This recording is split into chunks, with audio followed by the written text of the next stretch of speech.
हमारे चैनल को करें सब्सक्राइब, प्रेस करें बेल आइकन ताकि हर खबर सबसे पहले पहुंचे आपके पास। मेकिंग चार्ज सिर्फ 12% फ्लैट। दगरू सेठ jewellers, GM road near radio station, Darbhanga. Offer केवल 15 दिनों के लिए। आपके शहर दरभंगा में अब सर्वोत्तम डायलिसिस सेवा उपलब्ध। Global health care and diabetic research centre, Jesus and Mary school के सामने, Rahamganj, Darbhanga. Best diabetic centre in Bihar.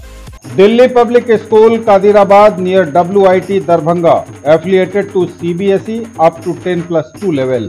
Admission is going on for session 2024-25. We have no any other branch. सारी हाउस दरभंगा अपनी शादी को और भी यादगार बनाइए हमारे न्यू वेडिंग कलेक्शन के साथ। ब्राइडल लहंगा, दुल्हन साड़ी, गाउन, कुर्ती, मेंस और किड्स वेयर के आकर्षक कलेक्शन आपके बजट में। आज ही शॉपिंग करें। लहरिया सराय, Darbhanga.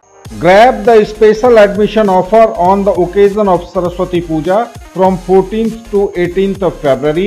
Birla Open Minds International School, Jiwach Ghat, Darbhanga. Nurturing India's tomorrow. Pre-nursery to grade 9. For details, call or contact office.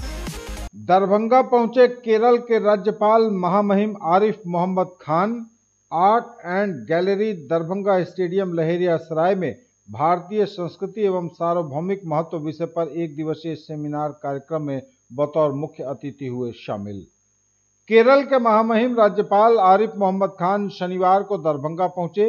Art and gallery Darbhanga stadium Laheria Sarai में भारतीय संस्कृति एवं सार्वभौमिक महत्व विषय पर एक दिवसीय सेमिनार कार्यक्रम में बतौर मुख्य अतिथि शिरकत किया। कहा, मिथिला की इस धरती पर दरभंगा में पहुंचकर हो रहा है बहुत खुशी। यहाँ के लोगों की खूब तारीफ की। हिंदी, संस्कृत, अंग्रेजी से लेकर उर्दू कई भाषा में उन्होंने अपने संबोधन में लोगों के दिल को जीत लिया। आर्ट एंड गैलरी स्टेडियम में पहुंचे सैकड़ों की संख्या में लोगों ने तालियां बजाकर काफी गर्मजोशी से उनका स्वागत किया।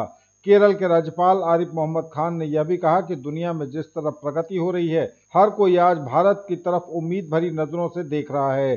जिस प्रकार से भारत तरक्की और उन्नति की ओर जा रहा है, यह बहुत ही सराहनीय कदम है। इसकी खूब तारीफ करते हुए प्रधानमंत्री नरेंद्र मोदी की भी उन्होंने खूब तारीफ की। वहीं उन्होंने कहा कि अयोध्या में प्राण प्रतिष्ठा के बाद से पूरे भारत देश में उत्सव का और खुशी का माहौल है। अयोध्या की कल्पना मिथिला के बगैर नहीं की जा सकती, बोले राज्यपाल आरिफ मोहम्मद खान। बहुत विस्तार में बताया मिथिला के इतिहास के बारे में कि ये ज्ञान की भूमि है, और मैं अपने आगे जो बोलूंगा उसमें यही कहने वाला हूं कि भारत की पहचान ही ज्ञान है। तो एक तरह से देखें तो मिथिला,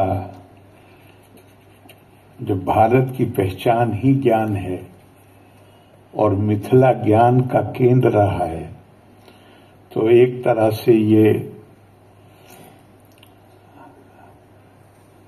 भारत को, पूरे भारत को इसमें समोहित कर दिया गया है। भाई लक्ष्मण ने कहा कि मैं भी साथ जाऊंगा। मां सीता ने तो कहा ही, लेकिन छोटे भाई ने कहा मैं भी जाऊंगा। लेकिन उस अगली सुबह राज तिलक होना था। अब राज तिलक की बजाय अब वो जटाएं बांधी जा रही हैं, सुबह कल से वन में जाना है। लक्ष्मण जी का गुस्सा फूट पड़ता है और इतना क्रोध है कि अपने पिता के लिए ऐसे शब्दों का प्रयोग करते हैं जो किसी पुत्र को हरगिज भी नहीं करने चाहिए। किसी ने भी ये दावा नहीं किया है कि ये विचार मेरे हैं। सबका स्रोत हजारों साल पहले जब भारत की सांस्कृतिक और ज्ञान की यात्रा शुरू होती है, जैसे मिसाल के तौर पे आपने बात की मुंडन मिश्रा की और शंकराचार्य की, और उसमें आता भी है कि जब शंकराचार्य यहां पहुंचे, उनका वो पूरी कहानी मुझसे ज्यादा आप लोग जानते हैं, उसमें जाने की जरूरत नहीं। लेकिन एक नौजवान कम उम्र में केरला से निकल के जो देश का सबसे मतलब यहां जो अरेबियन सी सागर है वहां से निकल के वो चलते हैं, पूरे देश का भ्रमण करते हैं। और ये कौन समय है? ये वो समय है जब राजनीतिक दृष्टिकोण से भारत टुकड़े टुकड़े में बटा हुआ था।